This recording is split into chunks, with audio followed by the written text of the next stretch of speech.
সকলোৱে দেখিছে যে অসমত হিন্দু খাত্ৰে মে হে খাত্ৰে মে বুলি কৈ কৈ আজি অসমত খিলঞ্জীয়া ভূমিপুত্ৰসকলে নিজৰ স্থান নিজৰ মাটি ভূমি নিজৰ অধিকাৰ ৰাজনৈতিক অধিকাৰ হেৰাই গৈ আছে।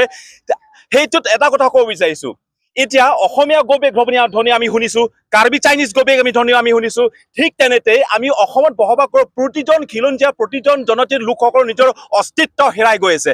এতিয়া আমি ইয়াত জাগিৰত উপস্থিত আছো, জাগিৰত আমি গোটেই অসমৰ জনজাতীয়সকল মিলি পেলাই আমি একগোট হৈ পেলাই আমি ৰাজপথ আমি উত্তাল কৰিব আহিছো। কাৰণ কিয় আহিছো, ইয়াত টাউনশ্বিপ বনাবলৈ।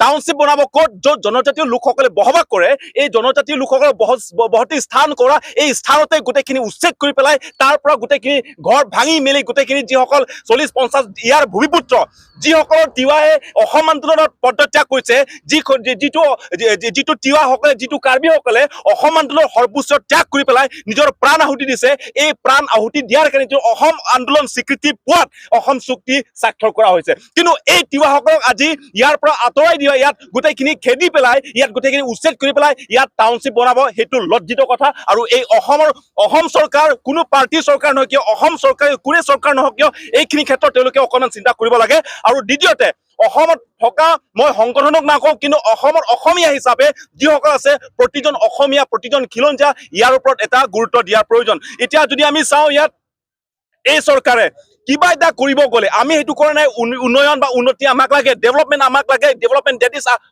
এটা কণ্টিনিউৱাছ এটা প্ৰচেছ।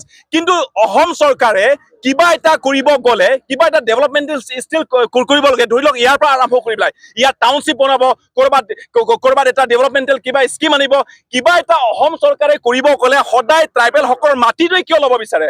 অসম চৰকাৰে কিবা এটা ডেভেলপমেণ্টেল উন্নয়নৰ ক্ষেত্ৰত কিবা এটা আগভাগ ল'ব যাওঁতে কিয় সদায় জনজাতীয় লোকসকলক উচ্ছেদ কৰি পেলাইহে কৰিব পাৰে? যদি ইমানে যদি উচ্ছেদ কৰা সাহস আছে, কাৰ্বি আংলঙত আহি পেলাই তাক উচ্ছেদ কৰক।